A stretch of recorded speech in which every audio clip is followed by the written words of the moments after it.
धन्यवाद करती हूँ कि आप सबने अपना समय निकाला और होप ऑफ ग्लोरी चर्च के साथ आके आप क्रिसमस सेलिब्रेट कर रहे हैं। परमेश्वर आपको बहुत बहुत आशीष दे। और मैं विश्वास करती हूँ कि इस प्ले के द्वारा आप सब आशीष पाएंगे। ये प्ले प्रभु यीशु मसीह के जन्म के उपलक्ष्य में है कि किस प्रकार प्रभु यीशु मसीह इस संसार में आए और उस समय में क्या क्या हुआ। हम कुछ बातों को बाइबल में से लेके आपके सामने दिखाने जा रहे हैं।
ये दोनों जहां मेरे इशारों पर चलते हैं।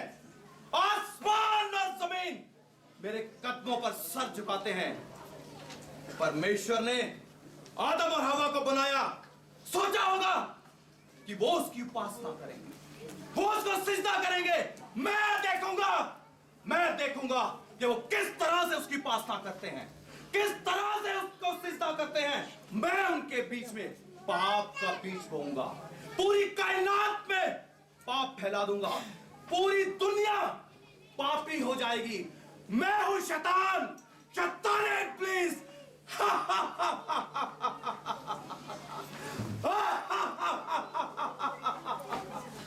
तब यहोवा परमेश्वर ने आदम को भूमि की मिट्टी से रचा और उसके नथनों में जीवन का श्वास फूंक दिया।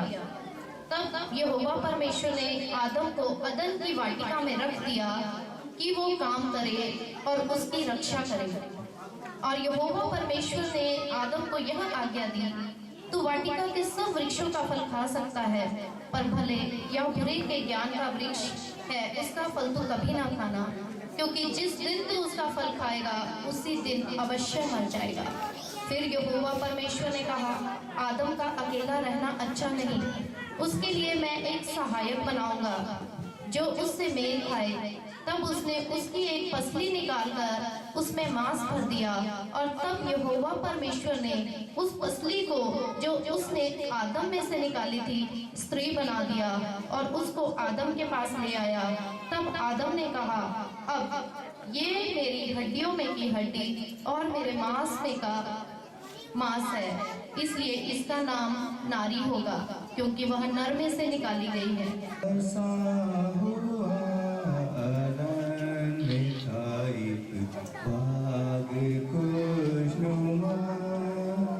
दो पाक शख्स रहते थे उस बाग में सदा, खुदा की हमदो सना करना उनका काम था। शैतान के फरेब में हवा जो आ गई, उस फल को अच्छा देख कर एकदम वो खा गई। फिर क्या हुआ, उस बाग से बाहर किए गए।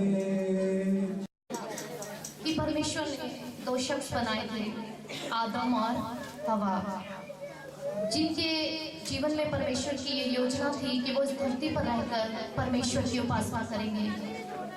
लेकिन हवा शैतान के बहकावे में आ गई और जिस फल को परमेश्वर ने खाने के लिए मना किया था उसने उसी फल को खाया और पाप उसके द्वारा सारे संसार में फैल गया। जितनी जातियां, जितने वंश उसके द्वारा इस धरती पर आए उन सब में पाप फैल गया। परमेश्वर ने आदम और हवा को बनाया। आए मेरी शैतानी ताकतों, और जाओ देखो कि कौन है जो हमारी उपासना नहीं करता, कौन है जो हमें सिजदा नहीं करता। अगर कोई ऐसा शख्स तुम्हें मिले तो उसे घसीटते हुए यहां पर लेकर आओ। जाओ मेरी ताकतों, जाओ पूरी दुनिया में फैल जाओ। जी आका, अभी एक शख्स और भी है जो आपकी उपासना नहीं करता है और अपने आप को भविष्यद्वक्ता कहलाता है। क्या कहा? भविष्यद्वक्ता? ऐसा कौन शख्स है जो हमारी उपासना नहीं करता? जाओ और उसे लेकर आओ।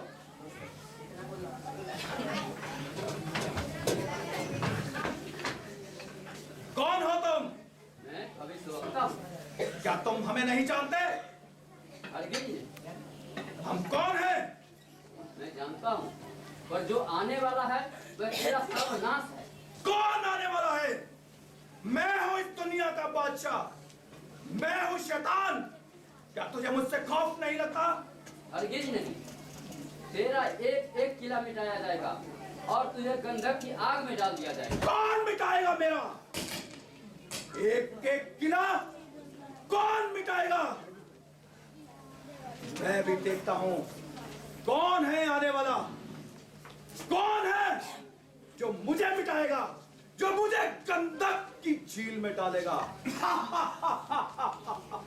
मुझे मुझे इस शैतान को, इस दुनिया के राजा को गंधक की झील में डालेगा। क्या तू मेरी उपासना नहीं करता? हरगिज नहीं। क्या तू मेरे को नहीं जानता कि मैं कौन हूं? मैं वो हूं जो हवाओं को भी अपने बस में रखता हूं, समुद्र को भी अपने बस में रखता हूं।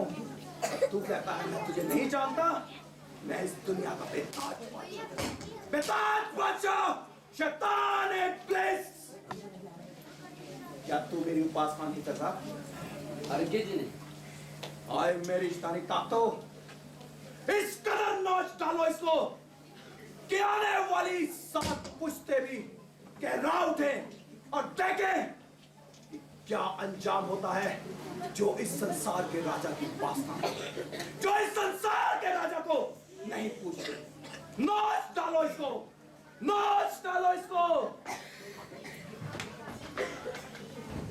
इस कदर मारो इसको, दुनिया में कोई ऐसा ना हो जो हमसे ना डरे।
मैं भी देखता हूं किस तरह से वो आएगा और मेरा सर्वनाश करेगा। देखा इसका हाल, ऐसा ही उसका हाल होगा जो हमारी उपासना नहीं करेगा, जो हमें सिजदा नहीं करेगा, ऐसा ही उसका हाल होगा। क्योंकि हम हैं शैतान, शैतान इब्लीस।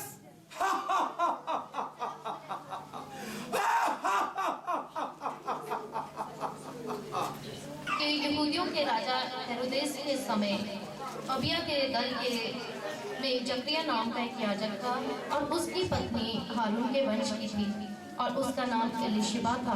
वे परमेश्वर के सामने धर्मी थे और प्रभु की सारी आज्ञाओं और विधियों पर निर्दोष चलने वाले थे। उनकी कोई भी संतान ना थी क्योंकि एलिशिबा 5 थी और वे दोनों बूढ़े थे। तब वह अपने दल की पारी पर परमेश्वर के सामने याजक का काम करता था। तो याजकों की रीति के अनुसार उसके नाम पर चिट्ठी निकाली गई, प्रभु के मंदिर में जाकर धूप जलाए।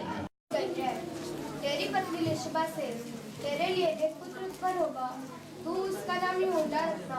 तुझे अनंत और वंश होगा और बहुत लोग उसके जन्म के कारण आनंदित होंगे, क्योंकि वह परमेश्वर के सामने महान होगा। वह दाखरस और मदिरा कभी न पिएगा, अपने माता के गर्भ से ही पवित्र आत्मा से परिपूर्ण हो जाएगा।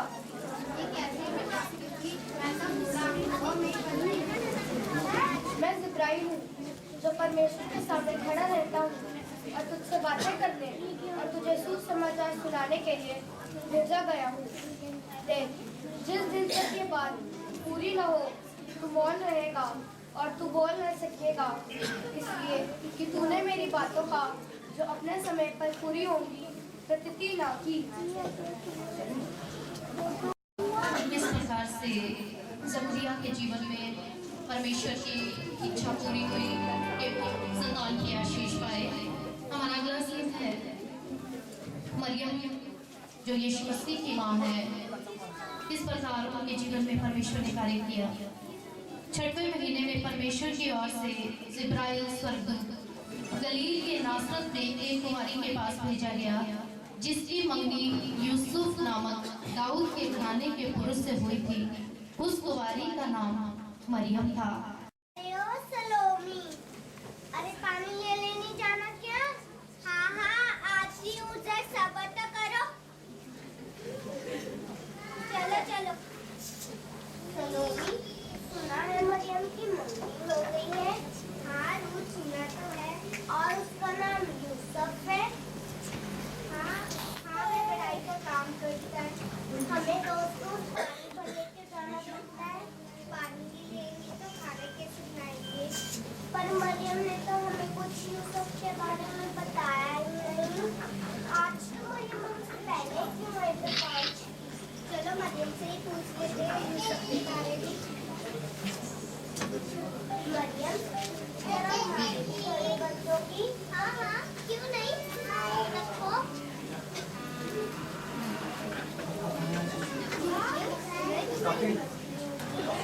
हाँ बहन, तुमने ठीक सुना। और उसका नाम यूसुफ है। जरा हमें भी बताओ उसके बारे में कुछ। जब तुम ऐसी बातें करोगी तो मैं तुमसे बात करने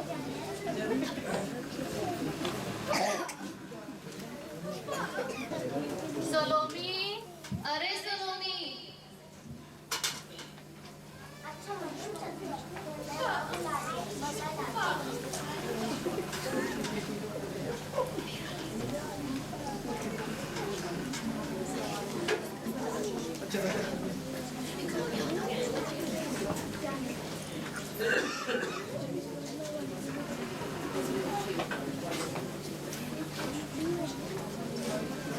जय तेरी हो जिस पर परमेश्वर का अनुग्रह हुआ है।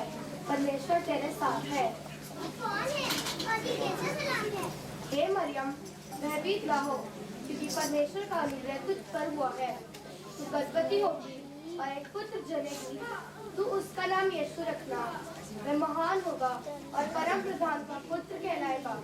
पिता परमेश्वर उसे उसके पिता दाऊद का सिंहासन देगा और वह याकूब के घराने पर सदा राज्य करेगा और उसके राज्य का कभी अंत ना होगा। ये कैसे होगा जबकि मैं उस पुरुष को जानती ही नहीं?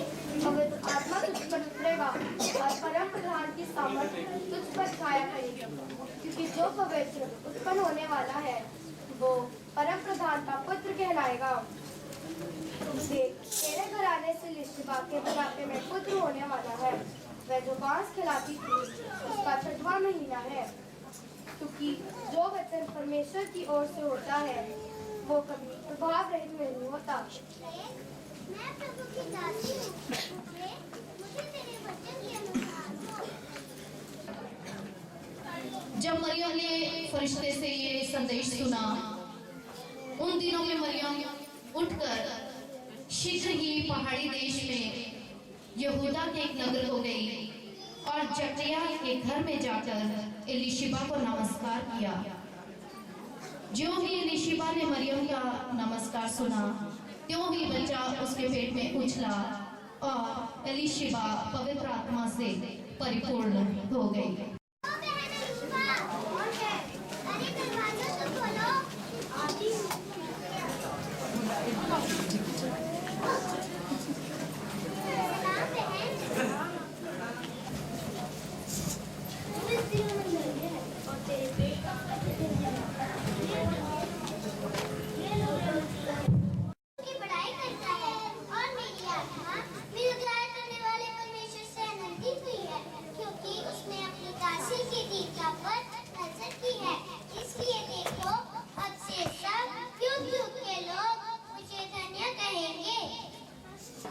जब मरियम के पास ये संदेश पहुंचा कि वह गर्भवती होगी और एक पुत्र को जन्म देगी, उस समय उसकी मंगनी हो चुकी थी।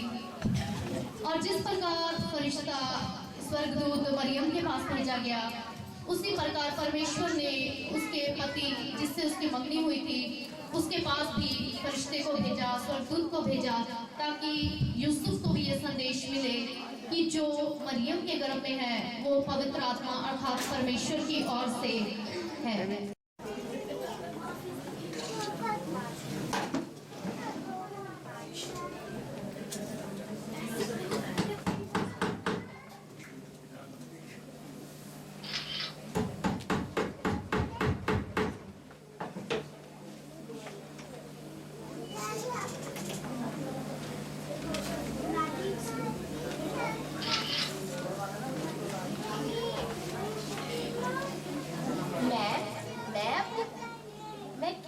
मुझे कुछ समझ नहीं आ रहा। इस परेशानी में तो कोई रास्ता भी नहीं दिखाई देता। मैं अपनी पत्नी को यहाँ ले आऊँ या फिर उसे चुपके से त्याग दूँ? पर इससे तो उसकी बदनामी होगी और लोग क्या कहेंगे। या खुदा मेरी मदद कर, मुझे रास्ता दिखा, इस परेशानी से मुझे बाहर निकाल। आज तो मैं बहुत थक गया हूँ, थोड़ा आराम कर लेता हूँ।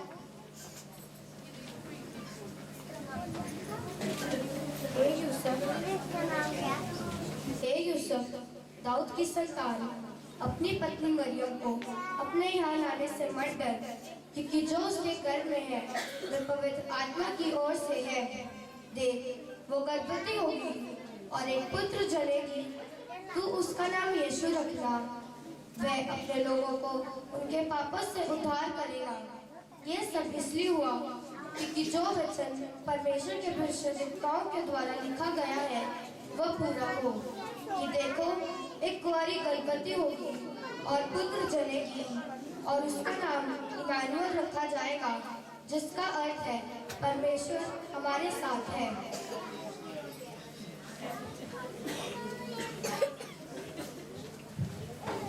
क्या जिस कपन्या में स्वर्गदूत ने कहा वह ठीक है? क्या मैं अपनी पत्नी को यहाँ ले आऊँ? हाँ, जैसा स्वर्गदूत ने कहा मैं वैसा ही करूँगा। उन्हीं दिनों में अगस्तुस कैसर की ओर से यह आज्ञा निकली कि सारे जगत के लोगों के नाम लिखे जाएं।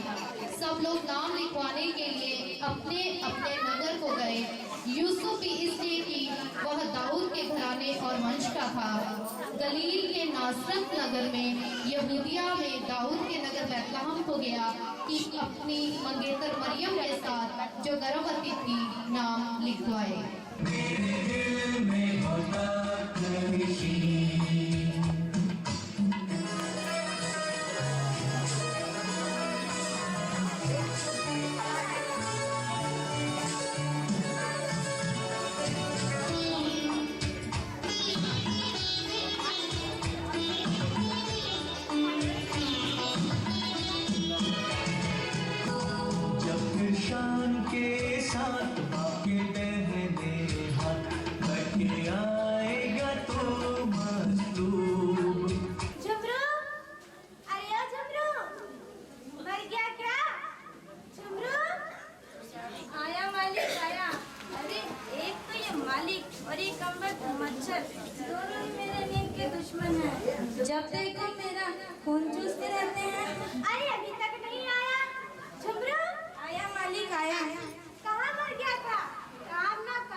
मिल जाएगी? नहीं नहीं भाई, हमारे सराय में कोई जगह नहीं है। देखो भाई, हम बहुत दूर का सफर तय कर आए हैं और मेरी पत्नी हामिला है। ये एक भी कदम और नहीं चल सकती, इसलिए कृपा करके हमें एक रात ठहरने की जगह दे दीजिए। आप तो एक बात कही समझ में नहीं आती। हमारे सराय में तो पैर रखने की जगह भी नहीं है। देखो भाई, कुछ तो रहम कीजिए, कुछ तो तरस खाइए। अच्छा रुको, मैं अभी मालिक से पूछ कर आता हूँ।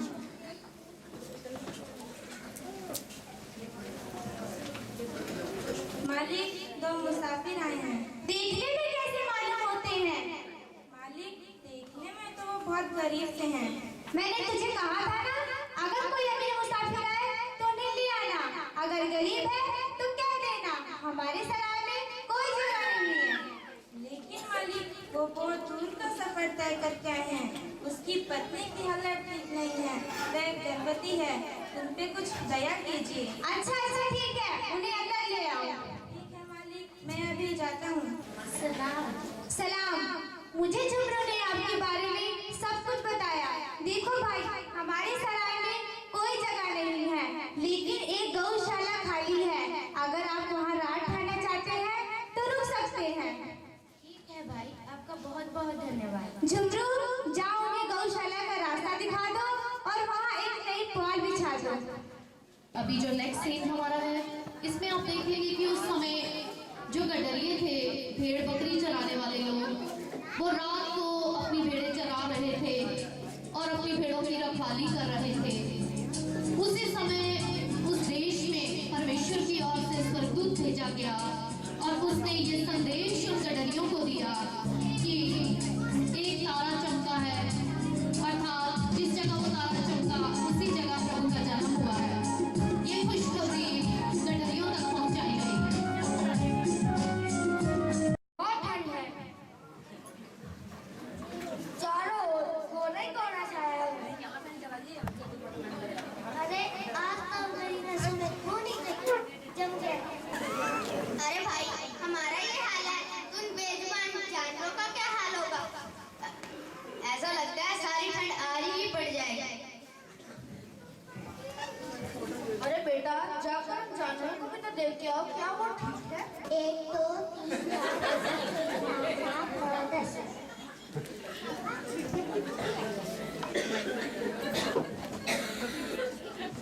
अरे वो देखो, आसमान में कैसी रोशनी।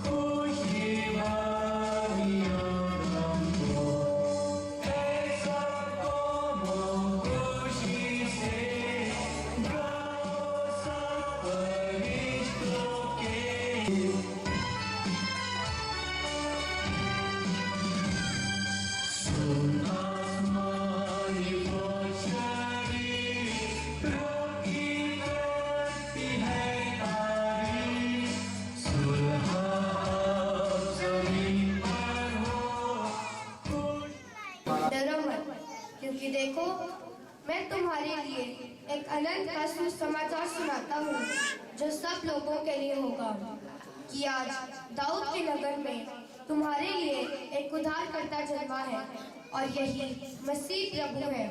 और इसका तुम्हारे लिए ये चिन्ह होगा कि तुम एक बालक को कपड़े में लिपटा और चन्नी में पड़ा पाओगे।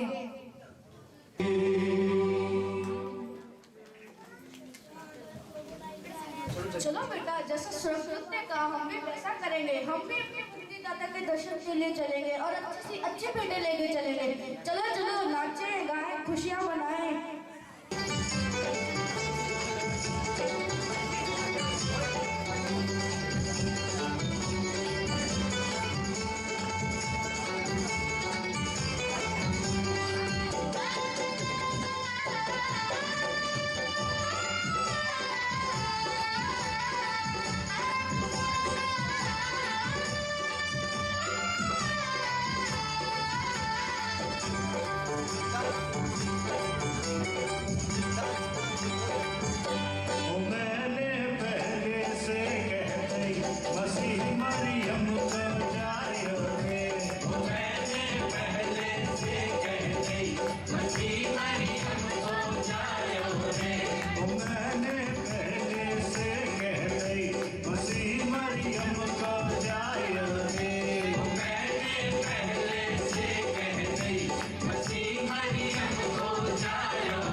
देशों के राजा यीशु मसीह का दर्शन करने को यरूशलेम पहुंच गए।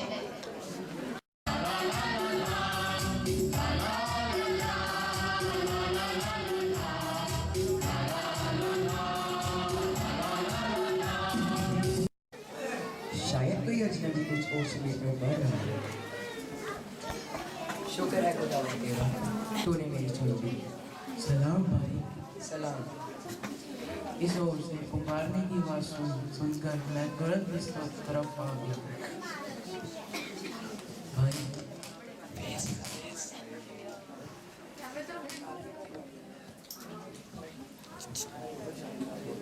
आपकी शाही लिबास को देखकर आप किसी मुल्क के बादशाह लगते हैं। सही पहचाना भाई, मैं भारत का बादशाह।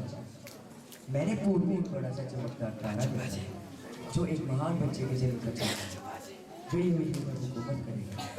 मैं उसी तारे का पीछा करते करते यहाँ तक आया हूँ।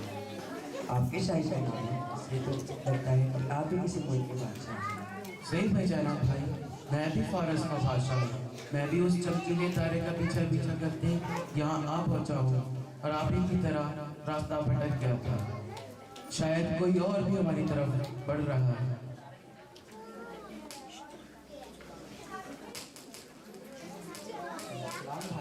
सलाम। फारस के बादशाह, हमने पूर्व में एक बड़ा सा चमकदार तारा देखा है।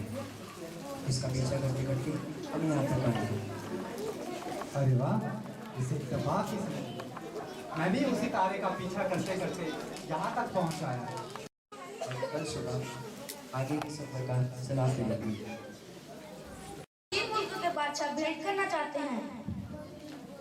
उन्हें बाइज्जत अंदर लाया जाए।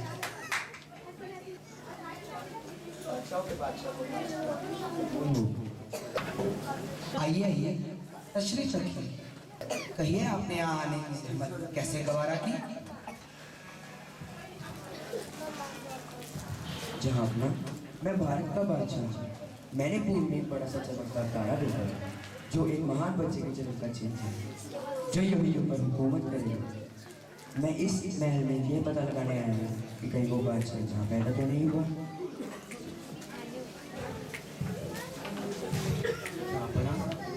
मैंने अपने इल्म से यह पता लगाया है कि एक महान बादशाह पैदा होगा और अपने लोगों को उनके पापों से निजात देगा।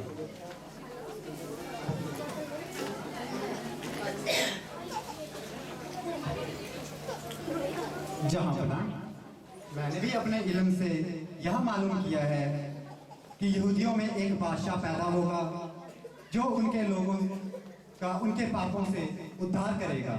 हम उसी बादशाह का पता लगाने के लिए आपके महल में आए हैं। क्या वो बादशाह यहाँ तो पैदा नहीं हुआ? नहीं नहीं मेरे दोस्तों, ऐसा कोई भी बादशाह हमारे महल में तो पैदा नहीं हुआ। लेकिन आपकी बातें सुनकर हमारे मन में ये ख्वाहिश जागी है कि हम भी उस बच्चे को देखें और उसे सिजदा कर सकें। इसलिए जब आप उस बच्चे का पता पा लें तो हमें भी इत्तला कर दीजिए।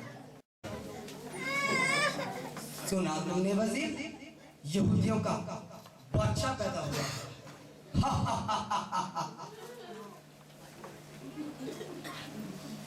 तो क्या हम मर गए हैं?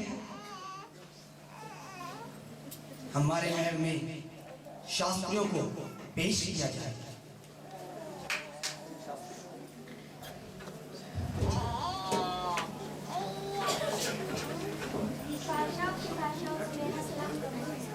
आइए तशरीफ रखिए और अपने शास्त्रों में से ढूंढकर हमें बताइए कि उस बच्चे का जन्म जो यहूदियों का बादशाह कहलाता है होना कहाँ कर पाया है।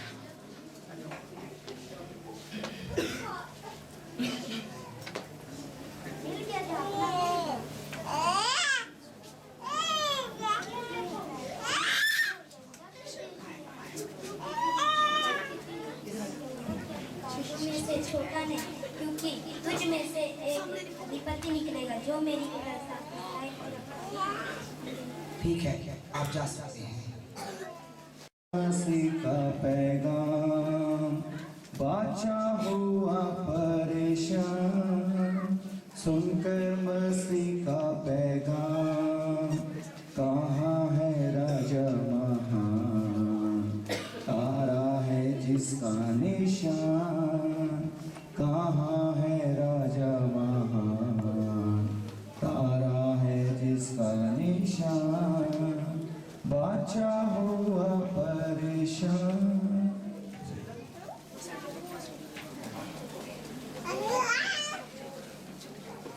हमारे सबसे होनहार और बलवान सिपहसालार सेल्यूकस को हमारे सामने पेश किया जाए।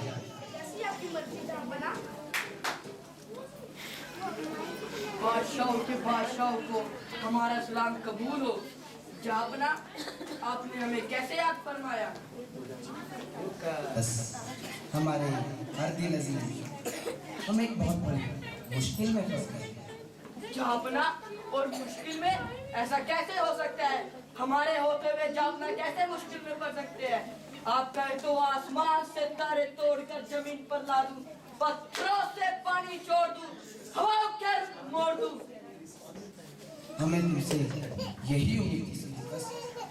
हम जानते थे कि तुम हमारी परेशानी का सबब जरूर निकालोगे। जहांपना ने अभी तक अपने परेशानी का सबब नहीं बताया। सेल्यूकस, क्या हम यहूदियों के बादशाह नहीं? सुना है एक बच्चा पैदा हुआ है जो यहूदियों का बादशाह होगा।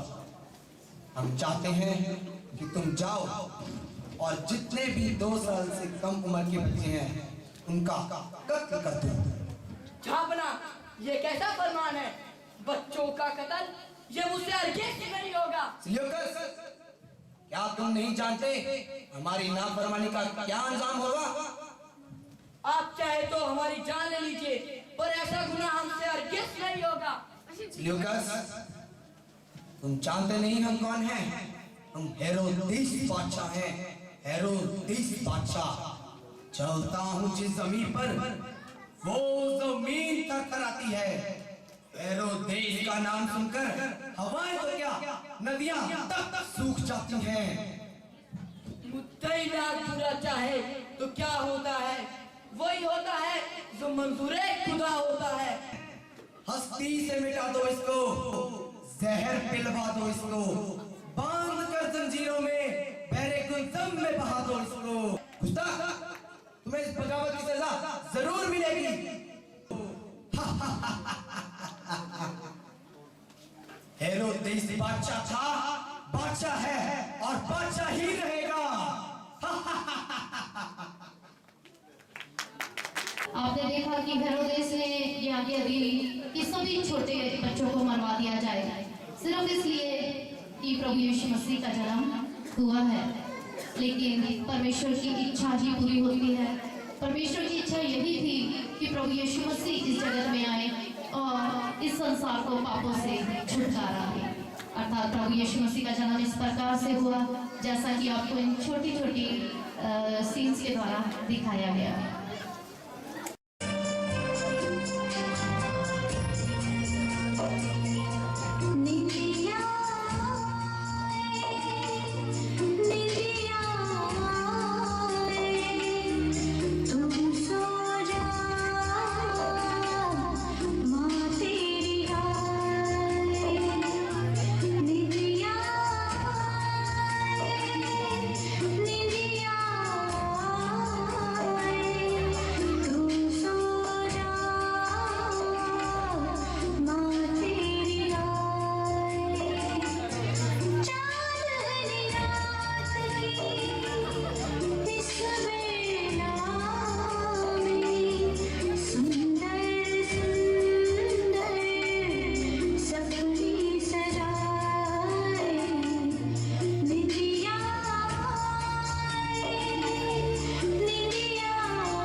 बैतलहम में जिसकी बारात खूब ताजदार हो और आश्कार हो, अब दिशे है शाम।